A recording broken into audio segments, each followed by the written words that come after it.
Good morning, everyone. I hope every one of you are doing very well. In our last lecture, we were discussing about the concept of cost sheet, where we discussed a bit of the pattern or the format of cost sheet. Now, in the while we prepare the cost sheet, we have to give treatment to various kind of stocks we may have in form of raw material, in form of work in progress, and in the form of finished goods. जब हम final accounts बनाते हैं तो हम उसमें stock का सिर्फ एक ही वे या एक ही फॉर्म में हम स्टॉक को रिकॉर्ड करते हैं which is the stock of raw material we have in the beginning और at the end of the time period. जब हम कॉस्ट शीट प्रिपेयर कर रहे हैं तो कॉस्ट शीट में हमारे पास 3 तरीके के स्टॉक हो सकते हैं. इट्स नॉट मैंडेटरी कि जब आप कॉस्ट शीट बना रहे हो तो तीनों होंगे, बट इट इज़ पॉसिबल कि क्योंकि आपका प्रोसेस कोई भी मैन्युफैक्चरिंग का कंटिन्यूएशन में चलता रहता है, then you may have 3 forms और 3 टाइप्स ऑफ स्टॉक्स, जिसमें एक आपका रॉ मटेरियल का होगा, second one is work in progress. Work in progress, as you all must be knowing that work in progress is the form of raw material which is not the actual raw material and that is not the finish product. आपने raw material को use करना शुरू किया है और वो आपका final product नहीं बना है, तो वो प्रोसेस में है, तो उसका भी कोई ना कोई स्टॉक होगा. In case you have that stock, it is the stock of work in progress. और जब आपके पास फाइनल प्रोडक्ट आ गया है, till the time you are selling it in the market, you have the stock of finish product in your warehouse. You have to show that stock also in the cost sheet. So you will be having these 3 stocks. When we have the stock of raw material, अब आपको यहाँ पर जो ध्यान रखना है वो ये ध्यान रखना है while preparing the cost sheet, where you have to record these 3 types of stocks. When we talk of the stock of raw material, it has to be shown in the prime cost. We discussed in our last class that prime cost is basically consisting of the direct cost, all direct cost, जिसमें कि direct labor है, direct material है, and all the direct expenses we incur is the total sum total of these 3 is the prime cost, and the stock of raw material is the direct cost of material which has to be included in the prime cost. So stock of raw material की जब हम बात करते हैं तो it is basically we are talking of the raw material which has been consumed during the time period for which the cost sheet has been prepared. अगर मान लीजिए मैं कॉस्ट शीट मंथली बना रही हूँ तो पूरे महीने मैंने रॉ मटेरियल कितना कंज्यूम किया है, it has to be shown in the cost sheet. अगर 6 महीने का है तो 6 महीने कितना कंज्यूम किया है, तो whatever the time period is there under study for which we are preparing the cost sheet. So the stock of raw material consumed during that particular period has to be shown in the records. Now stock of raw material or the direct material consumed during the period will be opening stock of raw material plus purchases you have made during that time period minus closing stock. That will give you the cost of raw material which has been consumed during the year, which has to be taken care of in the preparation of cost sheet. ये आपका जाएगा prime cost में. The second part of the stock is the stock of work in progress. Work in progress अब आपके लिए semi finished product है. It's neither the raw material form nor it's in the final product. वो कहीं बीच में किसी process में अभी काम चल रहा है. स्टिल मैन्युफैक्चरिंग का उस पर प्रोसेस चल रहा है. मैन्युफैक्चरिंग कहाँ होती है? फैक्ट्री में. प्रोडक्शन कहाँ हो रहा है? फैक्ट्री में. इसका मतलब वो कहाँ जाएगा? That has to be taken care of while calculating the work cost और you can say the factory cost. Factory cost, work cost या cost की जगह you can use the term overheads. So don't get confused if I just use the term work cost or factory overhead. This is one and the same thing. So instead of using the term cost, you can just use the term overheads. In case you go through some books, they may use the term factory cost, they may have used the term factory overheads. Don't get confused, it's one and the same thing. Now the stock of work in progress will be the current manufacturing cost plus opening work in progress minus closing work in progress. That will give you the total work cost. Basically the opening stock has to be added in the factory cost and the closing stock has to be deducted from that. And when we have the finished product stock, then it has to be adjusted after we have calculated the total cost of production. Total cost of production के बाद आप इसमें adjustments करेंगे तो जो opening stock होगा finish goods का, वो हम कॉस्ट ऑफ प्रोडक्शन में ऐड कर देते हैं. क्लोजिंग स्टॉक हमारा सब्ट्रैक्ट कर देते हैं, जिससे हमारी cost of goods sold calculate होकर आ जाती है. This is how you just go for the adjustments और the treatments of different kind of stocks. Now sometimes we may have the scrap also. Scrap का मतलब है कि when you are using the raw material, labour उसको use करने के लिए जो फाइनल प्रोडक्ट है, हमें रॉ मटेरियल की हम कटिंग कर रहे हैं, ट्रिमिंग कर रहे हैं, उसकी काट छाट करके उसको यूज़ कर रहे हैं, तो व्हाट हैपेंस इज कि जो कटिंग हो गई है that is basically the wastage. If it is of no use to the final product, then it becomes the scrap. Now the companies have the option that they can sell it in the market. Sometimes you may have the scrap value, which means that you can sell these scrap in the market and you can realize you can get some money out of it. That affects the overall cost of production, तो जो हमारी scrap की जो value होगी, if it is there in the question, if it is given, अगर आपकी organisation में manufacturing हो रही है, स्क्रैप है, उसको बेच के आप उसको उसे कोई सेल्स की वैल्यू आपको रियलाइज हो रही है, then it has to be deducted from the factory cost. Some items are there which are not being included in the cost sheet. You just take care of those items, because you may get some items given in the question which are of financial nature, which are not supposed to be included in the cost sheet, and they are given in the paper just to confuse you. So you need to remember that some of the items which are of financial nature, they are not to be included in the preparation of cost sheet. For example, if we talk of the discount में हमारे पास दो तरीके के discount होते हैं. One is the trade discount and the other one is the cash discount. If I talk of the trade discount, it has to be taken care of while preparation of cost sheet. But in case the cash discount is there, then you are not supposed to incorporate that in your cost sheet. Interest paid है, preliminary expenses written off है, goodwill written off है, provision for taxes है, provision for bad debts है, donations है, transfer to reserves है, income tax paid, dividend paid. All these kind of items which are of financial nature, they are not supposed to be taken care of in the preparation of cost sheet. Now the performer of the cost sheet is that the cost sheet of the product or department or division, जो भी आपको दिया होगा आप वो लिखोगे for the period ending on, and you have to take care of the number of output or the number of units you are manufacturing for that particular time period, कि आप कितने unit of output के लिए cost sheet को बना रहे हैं. Cost sheet के format में you'll be having in total 3 columns. One is particular, then the total is, then next column is the total cost, जहाँ total अगर मान लीजिए मैं 10,000 units के लिए बना रही हूँ, तो total जो होगा that will give you the total cost for 10,000 units, and then the third column will be per unit cost. तो आप जो total cost आएगी उसको अगर मैं 10,000 से divide कर दूँ, then you'll be having the cost per unit you'll be incurring for the manufacturing of your goods or rendering of services. Now the first entry, जो इसका बेसिक फॉर्मेट है, बेसिक फॉर्मेट की अगर मैं बात करूँ, सिंप्लीफाइड वर्जन, तो सबसे पहले आपको डायरेक्ट कॉस्ट लेनी है सारी, which includes direct material, direct labor and direct expenses.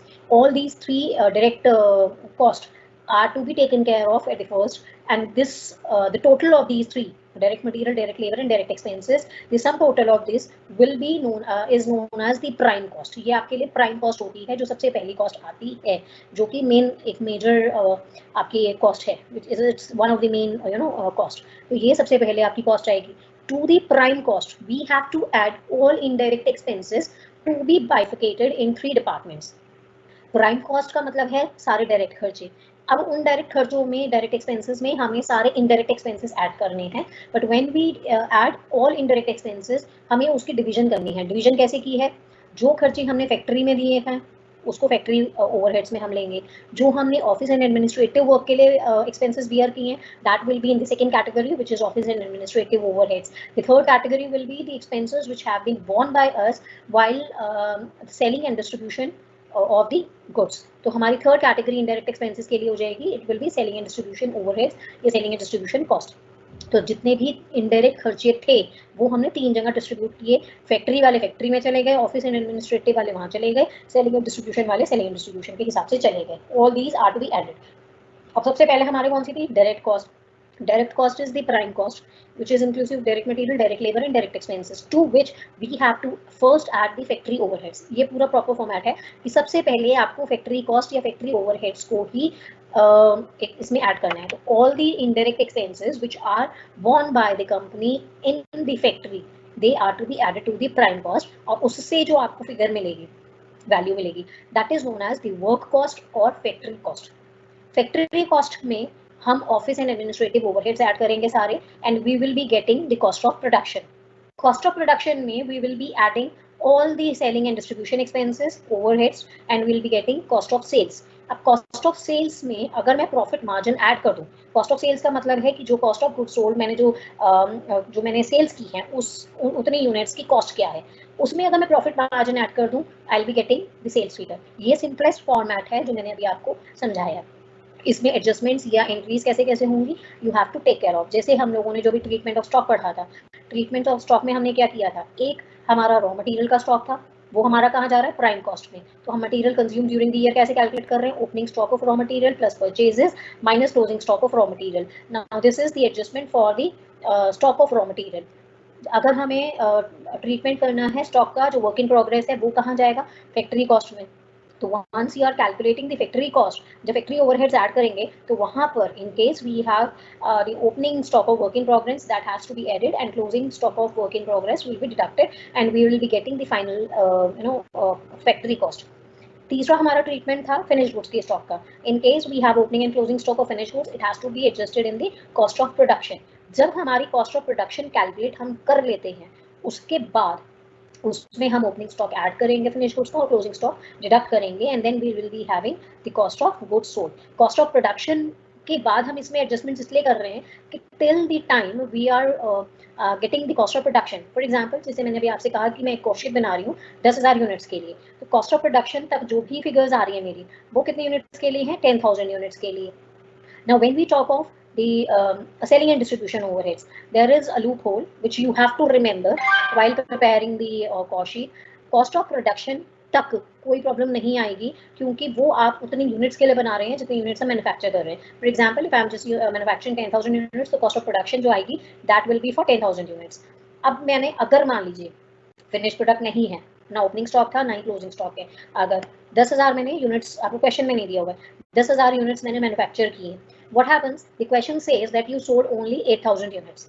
अब क्वेश्चन में opening stock of finish goods या closing stock of finish goods नहीं दिया, लेकिन आपको ये बता दिया है कि जो सेल्स की हैं वो 8,000 यूनिट्स की है। अब मेरे पास पिछला कोई ओपनिंग स्टॉक तो था ही नहीं, इस बार का भी कुछ नहीं बताया, क्वेश्चन साइलेंट था, लेकिन क्वेश्चन ने मुझे दूसरी इन्फॉर्मेशन क्या दी है? 10,000 यूनिट्स मैंने बनाए जिसके लिए मैंने कॉस्ट ऑफ प्रोडक्शन कैलकुलेट की, और उसके बाद 2,000 यूनिट्स मेरे पास बची होंगी। क्यों? क्योंकि जो सेल्स हुई है वो सिर्फ 8,000 के लिए हुई है। तो by default what happens is closing stock of finish goods automatically आ गया 2,000 यूनिट्स का, उसकी एडजस्टमेंट हो जाएगी, डिडक्ट हो जाएगा। तो what actually what I am doing is कि जो कॉस्ट ऑफ प्रोडक्शन थी, अगर मैं टोटल में देख रही हूँ, the total cost of production was for 10,000 units, to which I am making adjustment of 2,000 stock which is there with me which has not been yet sold out। Closing stock of finish product था, इसका मतलब मैंने बेची कितनी? सिर्फ 8,000 units. तो cost of goods sold मैंने calculate किया after making the opening and closing stock of finish goods, adjustment इनकी करके मैंने ये कैलकुलेट किया कि जितने यूनिट्स मैंने बेचे हैं उनकी कॉस्ट कितनी है। रीजन कि जब हम लास्ट में ओवरहेड्स ऐड करते हैं, selling and distribution overheads, always you have to remember that selling and distribution overheads are always taken care of only for the units you have sold। अगर मुझे per unit selling and distribution expenses दिए हुए हैं तो मुझे उनको total calculate करने के लिए ये चीज़ देखनी पड़ेगी कि मैंने कितने यूनिट्स बेची हैं, irrespective of the number of output which has been manufactured by me. मैंने 10,000 यूनिट्स बनाए, अब क्वेश्चन ये कहते हैं कि selling and distribution overheads total में 1 रुपया पर यूनिट पे है, तो मुझे क्या करना है? 10,000 यूनिट्स मैंने बनाए हैं, बेचे कितने थे? 8,000। तो सेलिंग एंड डिस्ट्रीब्यूशन ओवरहेड्स जब मैं कैलकुलेट करूंगी तो it should be 1 rupee into number of units sold, it is not to be multiplied by number of units manufactured. तो 1 रुपये को 8,000 यूनिट्स से करके मल्टीप्लाई जो मैंने बेची है उसके हिसाब से सेलिंग एंड डिस्ट्रीब्यूशन ओवरहेड्स आते हैं। तो इसलिए हम कॉस्ट ऑफ गुड्स सोल्ड को कैलकुलेट करते हैं, to which we add the selling and distribution overheads and we get the cost of sales. तो यहाँ आपका डिफरेंस आ जाता है, till the cost of production या calculating the total cost of manufacturing the product, total number of output हम कितना कर रहे हैं और उसमें हम एडजस्टमेंट्स कर देते हैं प्लस माइनस जो भी आपको इन्फॉर्मेशन दी हुई है कि कितना फिनिश गुड्स का ओपनिंग या क्लोजिंग स्टॉक है, and we calculate the cost of goods sold according to the number of units which have been sold by the organization and work accordingly। This basic concept is clear, and in case you have any doubt then you can just type the message so that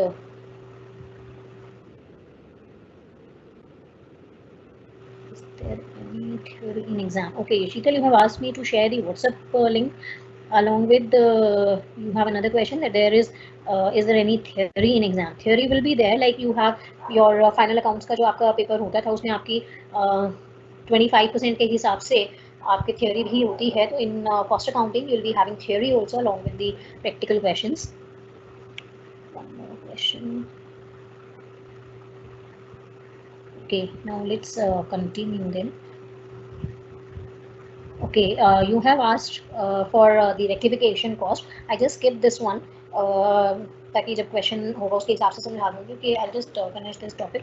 Rectification cost is basically we talk of some kind of damages which are beyond rectification। Spoilage consists of goods damaged beyond आपकी कोई goods थे damage हुए, spoil हो गए, जिसको आप rectify नहीं कर सकते, आप उसको ठीक नहीं कर सकते हो, बट उसमें क्या होगा, जो डिफेक्ट अगर है, अब यहाँ पे जो डैमेज है और डिफेक्ट है, दो टर्म्स हैं, एक है डैमेज, एक है defect.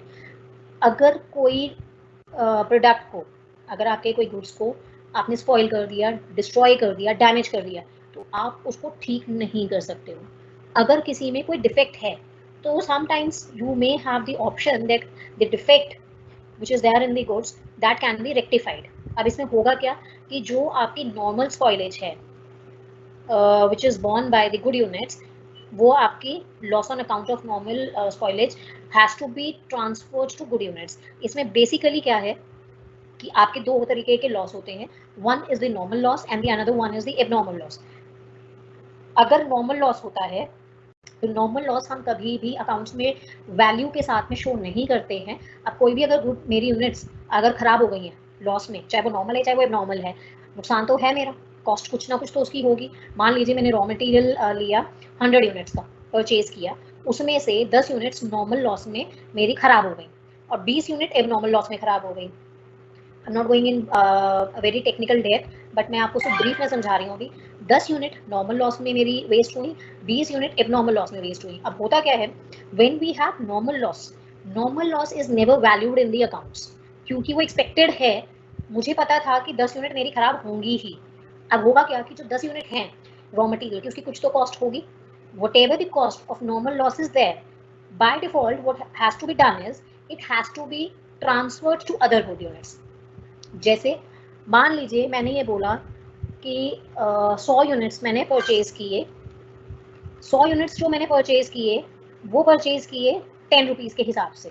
100 units have been purchase at a rate of 10 rupees. तो इसका मतलब जो टोटल कॉस्ट थी वो 1000 रुपये थी for how many units, 100 units.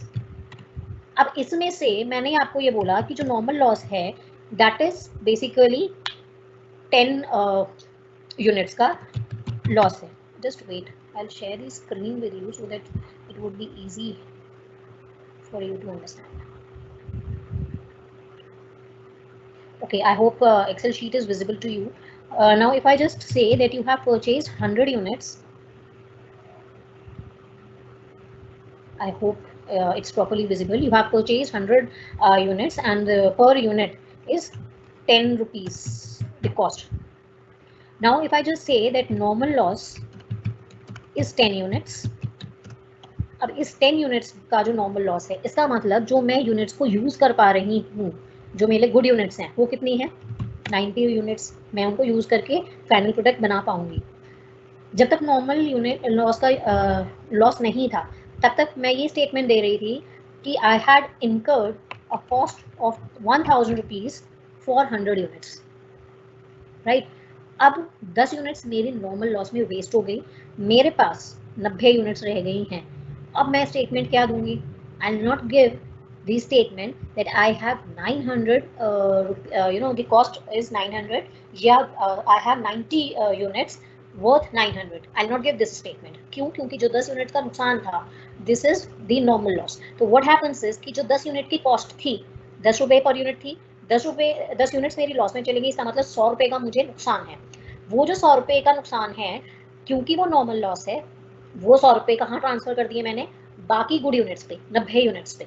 तो what actually I am saying now is after having normal loss the statement will be I am having goods worth rupees 1000 and the units are 90 units. पहले मैं क्या कह रही थी, मेरे पास 100 units हैं 1000 रुपये की कीमत की। अब मैंने नॉर्मल लॉस के बाद क्या बोला, आई हैव 90 यूनिट्स वर्थ 1000। तो अब मैं अगर पर यूनिट कॉस्ट की बात करूं तो पहले पर यूनिट कॉस्ट मेरी थी 10 रुपीज़ और अब कितनी हो गई 11.11। दैट मीन्स पर यूनिट कॉस्ट हैज़ इंक्रीज। पहले एक यूनिट मेरी 10 रुपये की थी, अब 11 रुपये 11 पैसे की है। तो इन case you have normal loss, the cost of normal loss is transferred to other good units and hence or you can say thereby it's resulting in the increase in per unit cost. I hope this concept is clear. Now coming to the abnormal loss. Again, units are 100 units, rupees per unit cost is 10 rupees. Now I have, let's say, the abnormal loss of 20 units. अब 20 units के लिए अब मेरे statement क्या है, I have 100 units with me worth 1000 rupees. 20 unit का मेरा नुकसान हो गया तो मेरे पास बची 80 यूनिट्स। अब 80 यूनिट्स के लिए जो कॉस्ट होगी, what will be the cost 800। ₹10 के हिसाब से ही रहेगी। पर यूनिट कॉस्ट एबनॉर्मल लॉस के केस में चेंज नहीं होगी and you will be having same पर unit cost at a rate of 10। तो मेरे पास 80 यूनिट्स बची हैं, ₹10 के हिसाब से ₹800 का स्टॉक मेरे पास है। Now my statement will be I have 80 units worth 800। अब वो बाकी जो 20 यूनिट मेरी गई ₹10 के हिसाब से, ₹200 के हिसाब से, that is the loss I have incurred. अब एबनॉर्मल लॉस के केस में होता क्या है, एबनॉर्मल लॉस और normal loss is the expected loss and when we talk of abnormal loss it is unexpected loss. तो हमारा जो अनएक्सपेक्टेड लॉस होता है उसी के लिए हम इंश्योरेंस कराते हैं।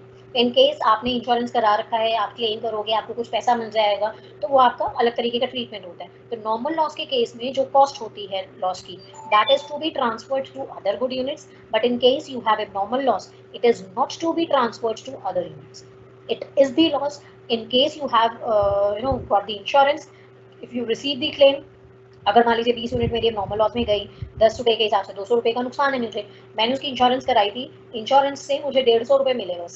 तो मेरा एक्चुअली नुकसान कितना हुआ, 200 का था, जिसमें से ₹150 मुझे इंश्योरेंस क्लेम के मिल गए हैं, रिसीव कर लिया मैंने कैश, तो बाकी मेरा सिर्फ ₹50 के हिसाब से नुकसान हुआ है। तो it has not to be transferred to other good units. This is how you just value the normal or abnormal loss.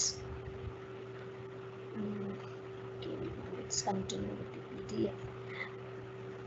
Okay, now this is what the rectification cost is. In case you have normal loss, the adjustment is not to be done in the cost sheet. तो अगर आपको question में somehow if you get any adjustment for normal loss or abnormal loss, तो अगर normal loss है तो उसकी कहीं कोई adjustment आपको नहीं करनी है, क्योंकि वो अपने आप बाकी आपके यूनिट्स पे चली जाएंगी, आपको सिर्फ स्टॉक कम करके दिखाना है। लेकिन अगर आपको जो rectification of cost of normal defectives is added to the factory cost, factory में होगा, और आपका अगर एबनॉर्मल लॉस है तो abnormal loss will be directly charge to profit and loss account. It is not to be taken care of in the cost sheet.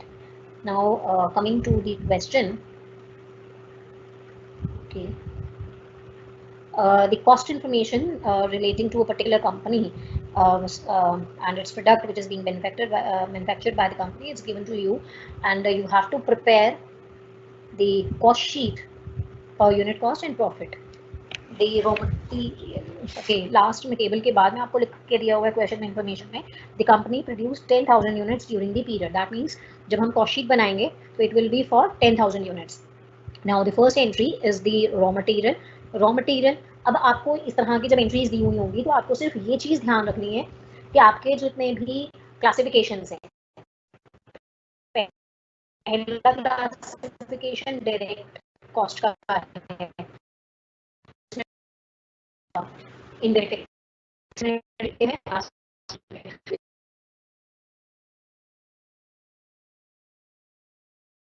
आ जाएगी।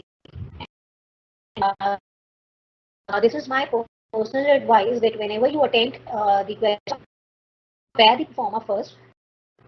Question करते चले जाओ।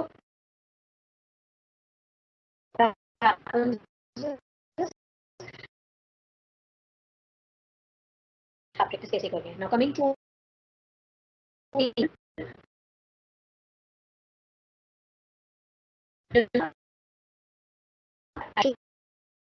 1 by 1 आपने यहाँ पे solution में आप as you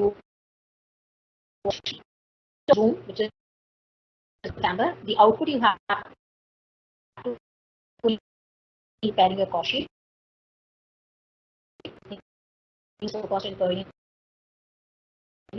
दिया हुआ था, and the question जैसे जैसे अभी आपके पास आता रहेगा will record the entries. Then you have direct wages 1,80,000 rupees. Direct wages, direct लिखा हुआ है, अगर नहीं लिखा होगा wages भी लिखा होगा, then you have to assume that they are direct wages until unless question specifies or gives some particular information regarding कि ये wages indirect है, otherwise it has to be assumed कि वो direct है, whether the term direct is there or not. So direct wages is the part of prime cost, it will be added.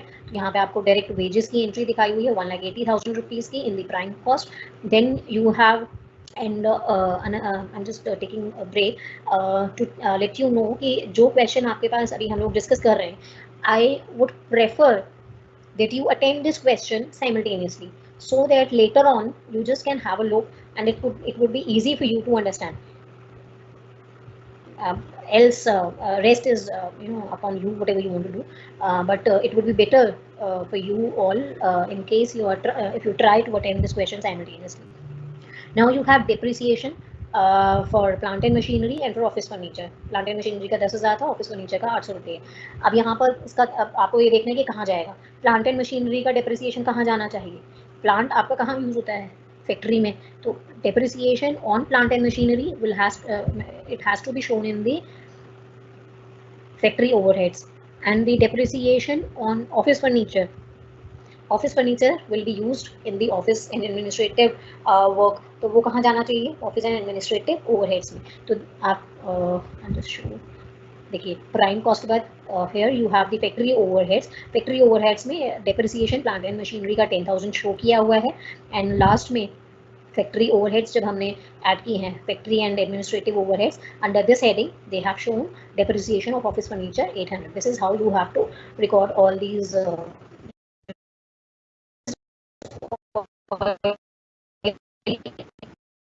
and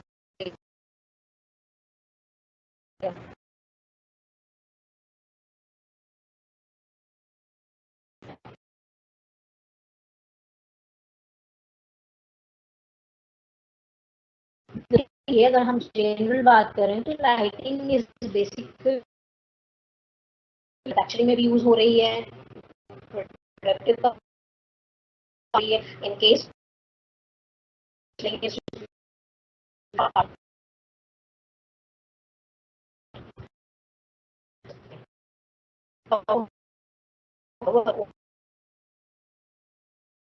के लिए आएगा।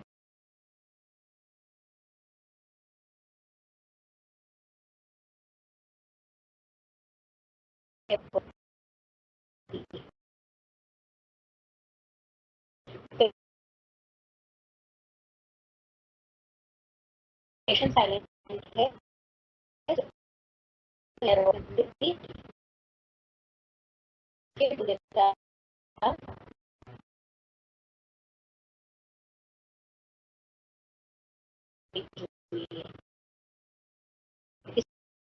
amount will be transferred into the office.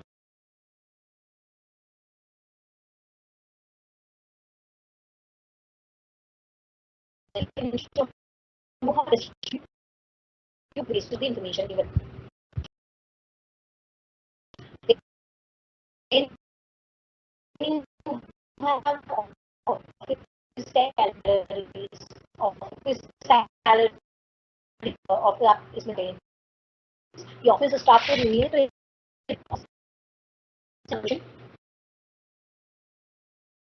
Digit तो travelling के time के लिए करे from one place to one sales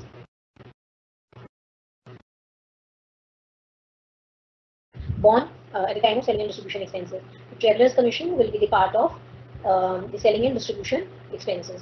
Then you have bad debts. Bad debts आपके लिए actual loss है जो आपने सेल्स किए होंगे लेकिन वो आपको पैसा नहीं मिला है, तो they are chargeable to the selling and distribution expenses. Then you have rent. Rent में आपको तीन अपने आप ही बाइफिकेट करके दिए हुए हैं। फैक्ट्री के लिए 6200, तो this will go in the factory overheads.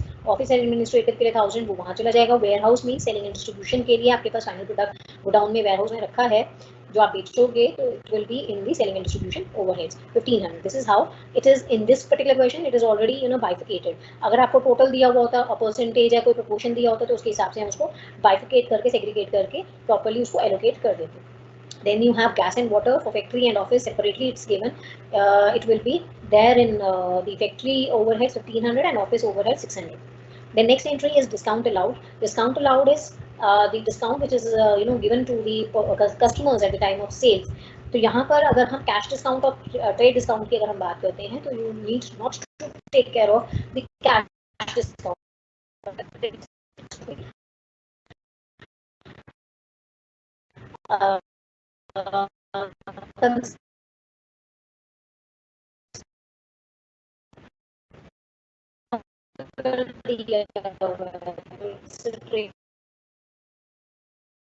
Factory repairs तो फैक्ट्री ओवरहेड्स में चला जाएगा.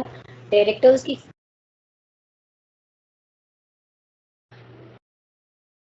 मेक श्योर कॉस्ट डायरेक्ट है और इनडायरेक्ट है, कहाँ पर आपने खर्चा पता होनी चाहिए. Then you have generative expenses के लिए है, तो it will be in the category of office and overheads में आ जाता है.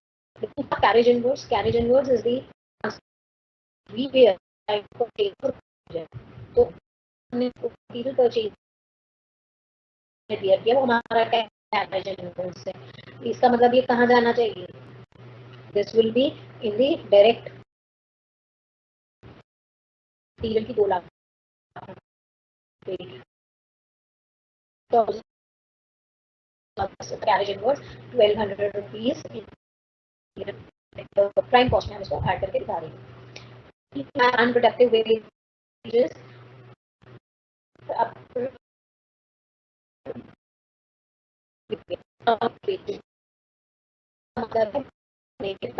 आपने लेबर को पैसे दिए तो वो भी डायरेक्ट वेजेस होते हैं. तो to be shown in the prime की मैन्युफैक्चरिंग से रिलेटेड नहीं है. इसका मतलब वो आपके लिए इनडायरेक्ट वेजेस हैं, factory overheads. 100 packing expense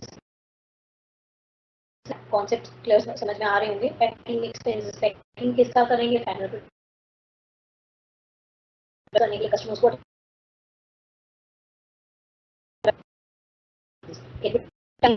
to promote this distribution expenses का हिस्सा होते हैं. Stationery factory overheads and accordingly मैंने यही होगा, क्योंकि नहीं होगा तो आप इसको फैक्ट्री ओवरहेड्स में आप शो कर देंगे तो मैनेजर सैलरी विल. अब यहाँ पर अगर ट्रेड एक्सपेंसेस हैं, चार्जेबल एक्सपेंसेस हैं, they will be the part of direct expenses. तो ये आपके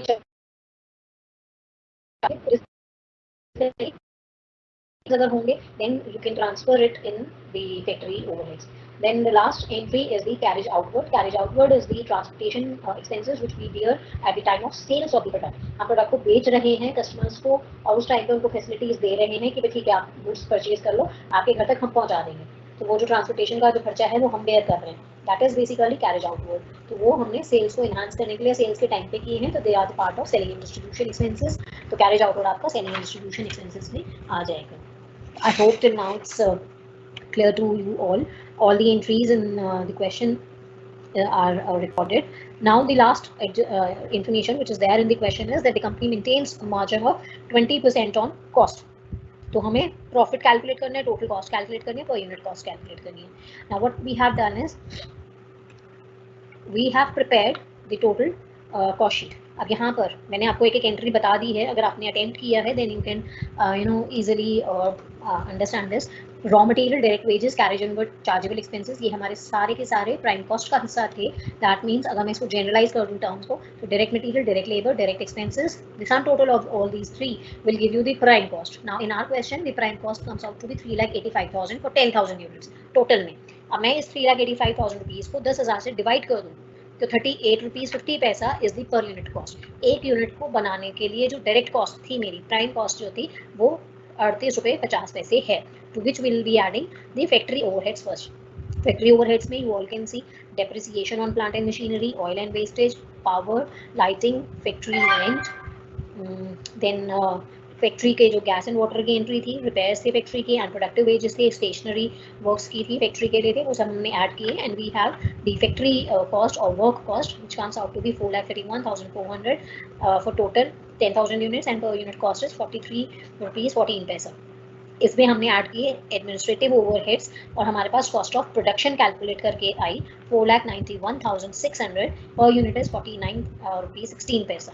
इसमें हमने selling and distribution overheads add किए सारे के सारे, तो हमारी कॉस्ट ऑफ सेल्स कैलकुलेट करके आती है 5,11,500 and per unit cost is 51 rupees 15 पैसा। यहाँ तक आई होप किसी को कोई डाउट नहीं है। अब यहाँ पर जब आप क्वेश्चंस करेंगे आगे, तो there may be a difference in cost of production and cost of sales. Difference कैसे कि कॉस्ट ऑफ प्रोडक्शन, अब इस क्वेश्चन में हमने क्या किया है कि 10,000 यूनिट्स बनाए, और क्वेश्चन क्योंकि साइलेंट है, हमारे पास ना ही कोई पिछला स्टॉक बचा हुआ था फिनिश गुड्स का, ना इस बार कोई बचा है, और यूनिट ऑफ सेल्स हमने कुछ हमें कितनी हमने यूनिट्स बेची हैं वो कुछ नहीं दिया था। इसका मतलब हम मानकर चल रहे हैं कि हमने 10,000 यूनिट्स बनाए और 10,000 यूनिट्स हमने बेच दी, तो कहीं एडजस्टमेंट फिनिश स्टॉक की इसमें नहीं है, ना ही वर्किंग प्रोग्रेस की है। तो आपने जो कॉस्ट ऑफ प्रोडक्शन कैलकुलेट की थी 4,91,600, वो भी इस पर्टिकुलर क्वेश्चन में 10,000 यूनिट्स के लिए है, और जो कॉस्ट ऑफ सेल्स आई है 5,11,500 और पर यूनिट जिसको आपने कैलकुलेट किया 51 रुपीज़ 15 पैसा 10,000 से डिवाइड करके, ये अज्यूम करके कि 10,000 के 10,000 आपने बेच दिए हैं इस क्वेश्चन में। अब जो डिफरेंस आएगा वो नेक्स्ट क्वेश्चन में, डिफरेंस कैसे आएगा? कॉस्ट ऑफ प्रोडक्शन 10,000 यूनिट्स का है, क्वेश्चन अगर ये कहता कि मैंने 8,000 यूनिट्स बेचे हैं बस, तो जितने भी सेलिंग एंड डिस्ट्रीब्यूशन ओवरहेड्स हैं वो सिर्फ 8,000 यूनिट्स के लिए होते, हमें उनमें कोई चेंजेस नहीं करना, अगर पर यूनिट का नहीं दिया है तो पर यूनिट होगा तो कैलकुलेशन 8 के हिसाब से करेंगे। कॉस्ट ऑफ सेल्स जो हमारी आएगी, मान लीजिए मैं सेलिंग एंड डिस्ट्रीब्यूशन ओवरहेड्स को सेम मानूं कि सेम क्वेश्चन है, लेकिन सिर्फ क्वेश्चन आपको ये कहता है कि जो कॉस्ट ऑफ सेल्स है वो आपके लिए 5,11,500 जो आ रही है वो आपकी 8,000 यूनिट्स के लिए आएगी, तो वो आपको उसके हिसाब से उसमें कॉस्ट ऑफ जो आपकी सेल्स आएगी वो डिफरेंट आएगी, क्योंकि उसमें पहले तो आपको 2,000 यूनिट्स जो आपका क्लोजिंग स्टॉक है उसकी एडजस्टमेंट करेंगे, फिर जो कॉस्ट ऑफ सेल्स आएगी that will B only for 8,000 units. तो टोटल को जो भी आपकी कैलकुलेशन करके आएंगे उसको 8,000 से हम डिवाइड करेंगे तो पर यूनिट कॉस्ट आएगी। we'll do such kind of question in our next class hopefully। अभी आपने theoretically इसको आपको concept समझा दिया है कि you have to give the adjustments accordingly। now in this particular question cost of sales is 5,11,500 and per unit क्योंकि हमारा सेम है यूनिट्स तो 51 रुपीज़ 15 पैसा है। क्वेश्चन आपको ये दे रहा था इन्फॉर्मेशन कि जो प्रॉफिट है, प्रॉफिट मेरा 20% है कॉस्ट पर, तो कॉस्ट मेरी कितनी थी सेल्स की 5,11,500, इसका 20% मेरा प्रॉफिट मार्जिन था जो मैंने कमाया है, that comes out to be 1,02,300 approximately and the total sales figure comes out to be 6,13,800। I hope this is clear. Sometimes profit की जो फिगर आपको दी हुई होगी, अब यहाँ पे आपको डायरेक्ट दिया हुआ था 20% ऑफ कॉस्ट दी हुई थी, कॉस्ट आपने कैलकुलेट करी थी तो 20% उसका कैलकुलेट कर लिया। हो सकता था कि वो कहते हैं कि प्रॉफिट जो है वो 20% सेल्स का है, तो आपको अज्यूम करना पड़ता है कि सेल्स एक्स है, एक्स का 20% प्रॉफिट है और कॉस्ट ऑफ सेल्स आपने कैलकुलेट की है, तो उस इक्वेशन को सॉल्व करते हैं, पहले सेल्स आती है और फिर प्रॉफिट आता है। This is how you just go for the calculations. I hope this question is clear and in case you have any doubt you can ask, otherwise we can continue with our second question।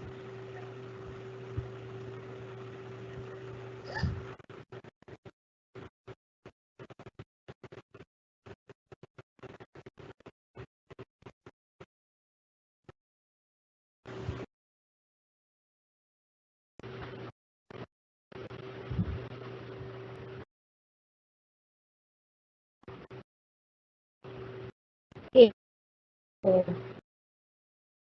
I hope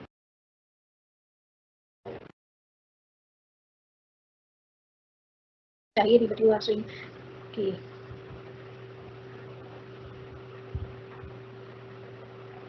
maybe some technical issue was there।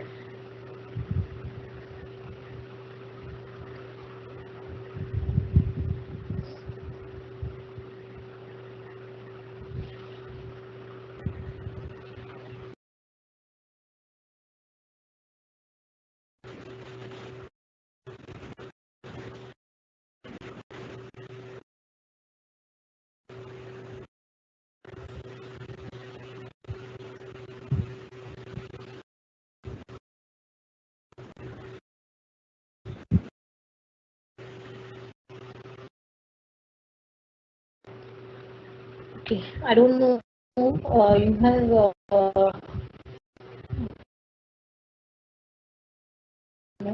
from my end I hope no issue there due to which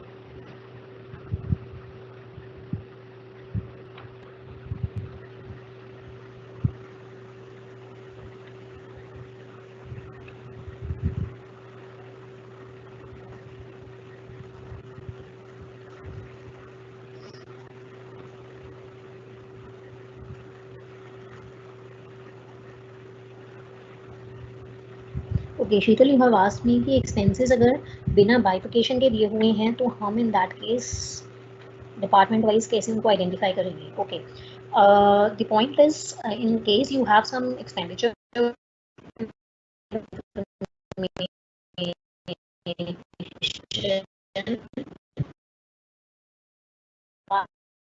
काम भी चल रहा है का काम भी की every share है which has to be itself. But the question is, question में आपको ये कहा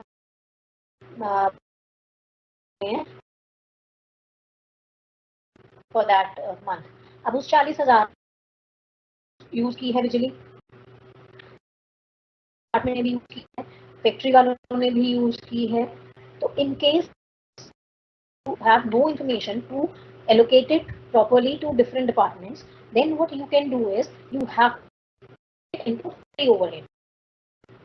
अब अगर वहां पे कहा है कि 60% of the electricity has been consumed for factory purposes, 20% for this area, तब मैं क्या करूंगी कि जो टोटल मुझे अमाउंट दिया हुआ होगा उसका 60% मैं ऑफिस फैक्ट्री में दिखा दूंगी, 20% सेल्स में और 20% ऑफिस में.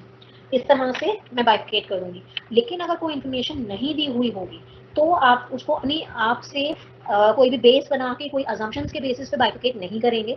आप उसको फिर टोटल का टोटल फैक्ट्री ओवरहेड्स में या डिपेंडिंग ऑन द सिचुएशन कि वो कहाँ पर है तो आप उसके हिसाब से उसको टोटल दिखा देंगे. This is how you have to do. Do you have you know voice is not clear. I don't know, मेरे यहाँ नेटवर्क इशू तो नहीं है.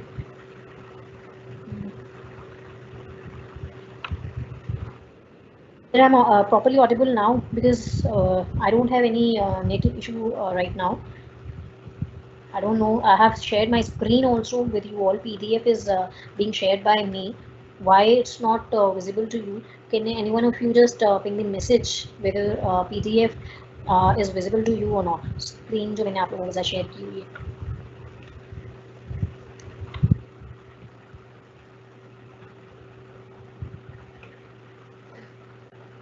Just confirm me once that the PDF which I have shared on my screen is visible so that we can continue with our next question.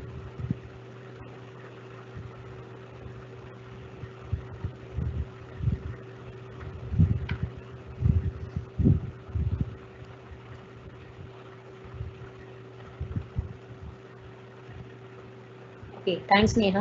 Okay, now continue with the second question. I'll just quickly start this question. You have different information given for a company, and the company is manufacturing 20,000 units of commodity A during the time period, and the company is able to sell the product at a cost of 1 rupee per unit. तो selling price आपको दिया हुआ है एक unit का 1 रुपया. 20,000 units manufacture किए हैं हमने, कितने बेचे हैं वो हम क्वेश्चन में बाकी देखते हैं. You are suppose to prepare the cost sheet where you are suppose to calculate the net profit at the end of the time period. Now the purchase of raw material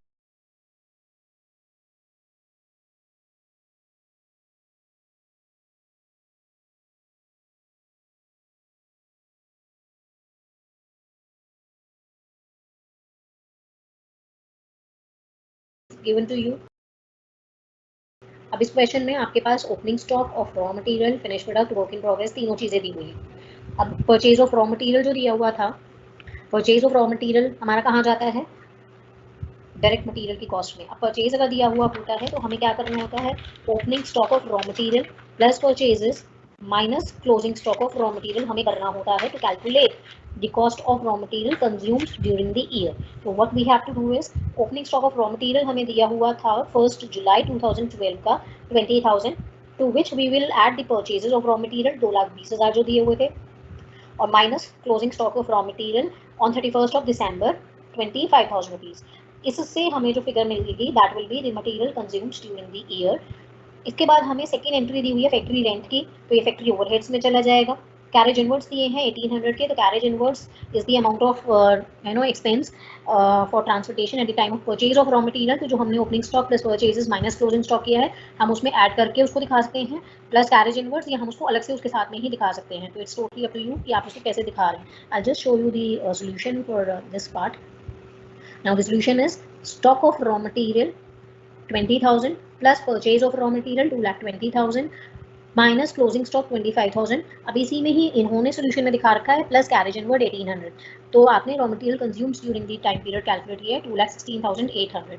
अगर आप इसको 1800 यहाँ नहीं दिखाना चाहते तो आप रॉ मटेरियल के साथ में अलग से कैरेज इनवर्ड्स दिखा सकते हैं। That will also be the correct solution. ज़रूरी नहीं है आपको इसमें ही ऐड करके दिखाना है। आई होप ये आपको क्लियर है। Then you have other factory overheads. Other factory overheads will be charged under factory overheads 20,000. Direct wages आपको दिए हुए हैं तो वो प्राइम कॉस्ट में ऐड हो जाएंगे। एडमिनिस्ट्रेटिव ओवरहेड्स दिए हैं 24,000, वो एडमिनिस्ट्रेटिव एंड ऑफिस ओवरहेड्स में चले जाएंगे। Then you have work in progress का जो आपके पास उसका ओपनिंग स्टॉक और क्लोजिंग स्टॉक दिया हुआ था।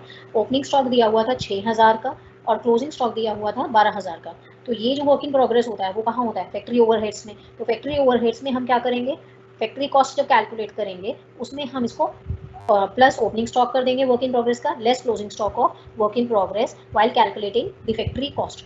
वहाँ पे हम इसके एडजस्टमेंट्स कर देंगे। इसी तरह जो हमारा फिनिश प्रोडक्ट है, फिनिश प्रोडक्ट का जो ओपनिंग स्टॉक दिया हुआ था 1,000 यूनिट्स हैं जिसकी कॉस्ट थी 15,000 और फिनिश प्रोडक्ट है क्लोजिंग में closing stock of finish product 2,000 units 32,000 के। ये हमारा पूरा क्वेश्चन दिया हुआ है। Now coming to the solution, what actually the solution is raw material consumes during the year हमने कैलकुलेट किया था, to which we added direct wages. Direct expenses कुछ थे नहीं इसमें क्वेश्चन में बाई चांस, तो हमने प्राइम कॉस्ट कैलकुलेट की 3,16,800 की।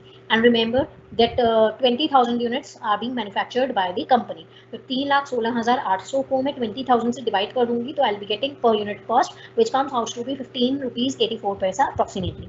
इसमें हमने फैक्ट्री ओवरहेड्स ऐड किए थे जिसमें फैक्ट्री रेंट दिया हुआ था, हमें फैक्ट्री ओवरहेड्स दिए हुए थे और opening stock of work in progress और closing stock of work in progress 6,000 हमने ऐड किए थे, 12,000 हमने माइनस किए थे and we got the factory cost 3,38,800 and per unit factory cost is 16 rupees 94 पैसा।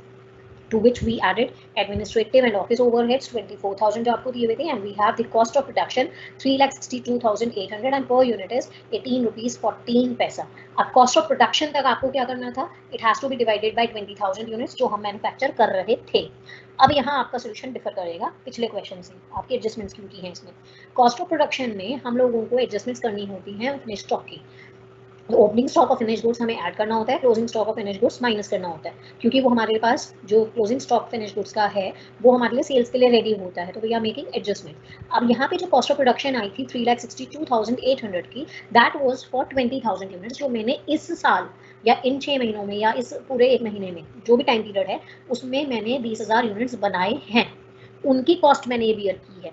मेरे पास पिछला स्टॉक रखा है जिसमें मेरे पास 1,000 यूनिट्स पिछले महीने की या पिछले साल की जो भी टाइम पीरियड था उसकी 1,000 यूनिट्स अभी बची हुई थी, तो मेरे पास 20,000 यूनिट्स तो इस बार की हैं जो मैंने मैन्युफैक्चर की, 1,000 यूनिट्स मेरे पास पिछले साल की थी जो मेरे पास अभी अनसोल्ड बची हुई है। तो टोटल जो कॉस्ट है मेरे पास स्टॉक का जो मैं बेच सकती हूँ वो कितना हो जाएगा? जो 20,000 यूनिट्स मैंने इस बार बनाई 3,62,800 पे, पिछले साल की जो 1,000 यूनिट्स थी वो भी मेरे पास अभी रेडी हैं जो मैं मार्केट में बेच सकती हूँ, उसकी कॉस्ट है 15,000। तो टोटल जो मेरे पास स्टॉक रखा हुआ है वो कितना हो गया? 20 यूनिट्स में अगर बात करूँ तो 20,000 यूनिट्स इस बार की और 1,000 यूनिट्स पिछली बार की। और कॉस्ट की टर्म्स में बात करूँ तो 3,62,800 प्लस 15,000 दैट मीन्स 3,77,800 का स्टॉक मेरे पास 21,000 यूनिट्स की फॉर्म में रखा हुआ है, जिसमें से मैंने बेचा कितना है मुझे वो कैलकुलेट करना है। बेचने के बाद मेरे पास जो क्लोजिंग स्टॉक है वो 2,000 यूनिट्स बचे हुए हैं, 20,000 मैंने बनाए, 1,000 पहले के रखे थे, तो टोटल मेरे पास स्टॉक है 21,000 यूनिट्स का, जिसमें से 2,000 मेरे पास फिनिश प्रोडक्ट अभी बचा हुआ है। इसका मतलब मैंने बेची कितनी? सिर्फ 19,000 यूनिट्स। वो जो क्लोजिंग स्टॉक है 20,000 यूनिट्स, सॉरी 2,000 यूनिट्स का लास्ट में closing stock of finish product, उसकी जो वैल्यू है वो मुझे क्वेश्चन में इसमें दी हुई है 32,000 रुपीज़। तो मैंने क्या किया? Cost of goods sold calculate कर लिया। कॉस्ट ऑफ गुड्स सोल्ड का मतलब है कि जो यूनिट्स 19,000 मैंने बेची हैं उसकी कॉस्ट कितनी है। क्यों? क्योंकि जब मैं प्रॉफिट अर्न करूंगी या मैं selling and distribution expenses bear करूंगी तो वो सिर्फ उतनी ही यूनिट्स के लिए लगते हैं, उतनी यूनिट्स के लिए कैलकुलेट किए जाते हैं या उस पर अपोर्शन होते हैं जितनी यूनिट्स हमने बेची हैं। तो मैंने बेची कितनी है? सिर्फ 19,000 यूनिट्स। 19,000 यूनिट्स के लिए जो कॉस्ट मैंने बियर की है वो कितनी है? 3,45,800 units. This 3,45,800 unit is the cost of goods sold for 19,000 units. तो पर यूनिट कितने आएगी? 3,45,800 divided by 19,000, that will give you 18.2 paisa, 20 paisa basically. It's not 2, it's 18 rupees 20 paisa. This is the total cost, 3,45,800 for 19,000 units which have been sold, to which we will be adding selling and distribution overheads. Selling and distribution overheads, अब यहाँ पर मुझे question में कितने दिए हुए थे? 1 रुपए के हिसाब से पर यूनिट दिया हुआ था। टोटल दिया होता तो मैं टोटल दिखा देती। अब यहाँ पे पर यूनिट दिया हुआ है तो पर यूनिट किस हिसाब से? 1 रुपए पर यूनिट। तो it has to be taken care of how many units we have sold, and we have sold only 19,000 units. तो सेलिंग एंड डिस्ट्रीब्यूशन ओवरहेड्स भी सिर्फ 19,000 यूनिट्स पर ही लगेंगे। 1 रुपए के हिसाब से था तो total selling and distribution overheads will be 19,000 units into 1 रुपी पर यूनिट। कॉस्ट ऑफ सेल्स आपकी आ गई 3,64,800। सेल्स के लिए आपको क्वेश्चन में इंफॉर्मेशन दी हुई है। सेल्स के लिए क्वेश्चन में आपको इन्फॉर्मेशन दी है कि जो फाइनल प्रोडक्ट आपने बेचा है 19,000 यूनिट्स जो बेची हैं वो 3,99,000 पे बेची है। कॉस्ट ऑफ सेल्स हमने कैलकुलेट कर लिया था 3,64,800 का। सेल्स हमें दी हुई थी 3,99,000 की, तो हमने बैलेंसिंग फिगर प्रॉफिट की कैलकुलेट कर ली which comes out to be 34,200। This is how you calculate the cost sheet, prepare the cost sheet. अब यहाँ पर एक चीज़ जो इस क्वेश्चन में नहीं थी आपको किसी और क्वेश्चन में मिल सकती है। क्लोजिंग स्टॉक जो फिनिश गुड्स का है वो आपको 2,000 यूनिट्स दिया हुआ था, 32,000 रुपये की उसकी वैल्यू भी दी हुई थी। Sometimes you may need to calculate the units of closing stock remain in there. तो क्वेश्चन आपको ये कह सकता है कि मैंने 20,000 यूनिट्स बनाई हैं, 1,000 यूनिट्स मेरे पास पहले की थी, 19,000 मैंने बेची हैं। तो उससे आपको ये कैलकुलेट करने के लिए हो सकता है कि 20,000 थी, 1,000 मेरे पास ऑलरेडी 20,000 मैंने बनाई है, 1,000 थी, 19,000 मैंने बेची है, इसका मतलब 2,000 मेरे पास बची हैं। तो क्वेश्चन में वो चीज़ हिडन हो सकती है, लिखी नहीं हो सकती, तो आपको कैलकुलेट करना पड़ेगा और उसकी यूनिट्स आपको कैलकुलेट करने के बाद वैल्यू निकालनी है। अगर क्वेश्चन में वैल्यू और फिगर नहीं दी हुई है तब आप इसको कैसे रेट करेंगे? जो हमारी पर unit cost of production I है, अगर इसी क्वेश्चन में मैं ये कहूँ कि क्लोजिंग स्टॉक की यूनिट्स आपको नहीं दी होते या उसकी रुपीज़ नहीं दी होते 32,000, तब हम इसको किस पे वैल्यू करते? वो हम करते हैं पर यूनिट कॉस्ट ऑफ प्रोडक्शन पे जो हमारी कैलकुलेट करके आती है। तो अगर 2,000 रुपये यूनिट्स के 32,000 रुपये नहीं दिए होते तो हम इसको किस पे करते? 2,000 units to be valued at per unit cost of production, that means 18 rupees 14 paisa, उसके हिसाब से हम कैलकुलेशंस करते। I hope the concept is clear to you all.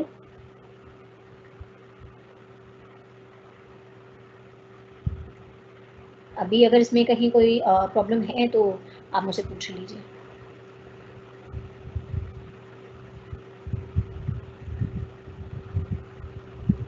Okay, some of the students they have asked me for which book you needs to refer. I recommend if you want to go for one book only, then you can have the Cost Accounting by Dr. M.N. Arora. वो बहुत अच्छी किताब है, आप उसमें से questions कर लीजिए, and in case you find any problem, then you can connect me with Microsoft Teams or we have WhatsApp, unofficial WhatsApp group, आप उस पर अपने आप को ज्वाइन आप करा लीजिए। I hope the cost sheet concepts are clear, and I would suggest you that in case you have study material, in case you have some books with you all, you just try to attempt questions from cost sheet, so that in case you find any kind of problem, then you can ask me, and I'll try to share sort your queries. In our next lecture, which will be on Sunday, 11th April, we'll start with some other new concept of cost accounting. I hope the concepts are clear to you, and okay, Adesh, you have asked me to let you know the important chapters. All the chapters in your syllabus are very important. मैं इसमें ऐसे नहीं कह सकती कि कोई chapter ज़्यादा important है, कोई कम है. You need to go through the whole syllabus. Each and every chapter will be there in the paper, and it's equally important. I hope जितना मैं maximum cover करा सकती हूँ, I'll try my best to cover maximum chapters in the limited number of lectures. इसीलिए कुछ questions बहुत छटे हुए questions करा रही हूँ, concepts clarity पे मेरा focus ज़्यादा है, and I hope I'm trying and the concepts are clear to you. In case you have any questions, then you can ask me on WhatsApp group also. Okay, you want WhatsApp group link? Okay. Just wait, I'm sharing WhatsApp link with you.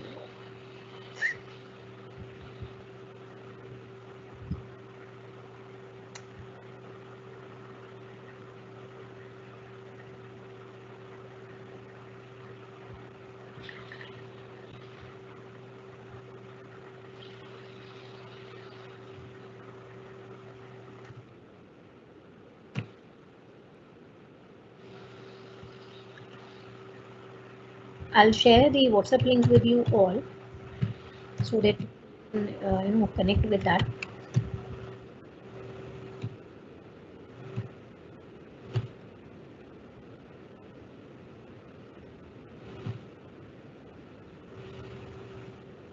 Hello हाँ जी sir, ma'am कर दो and. मैं सिर्फ एक WhatsApp link share कर रही हूँ, आप हाँ लाइव इवेंट बंद कर सकते हैं।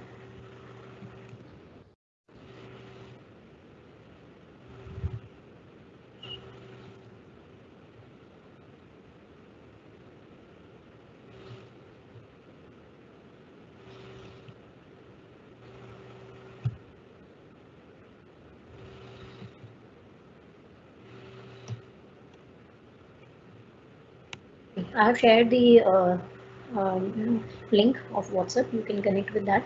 Now see you all on in our next class on Sunday. Till then, take care. Bye bye.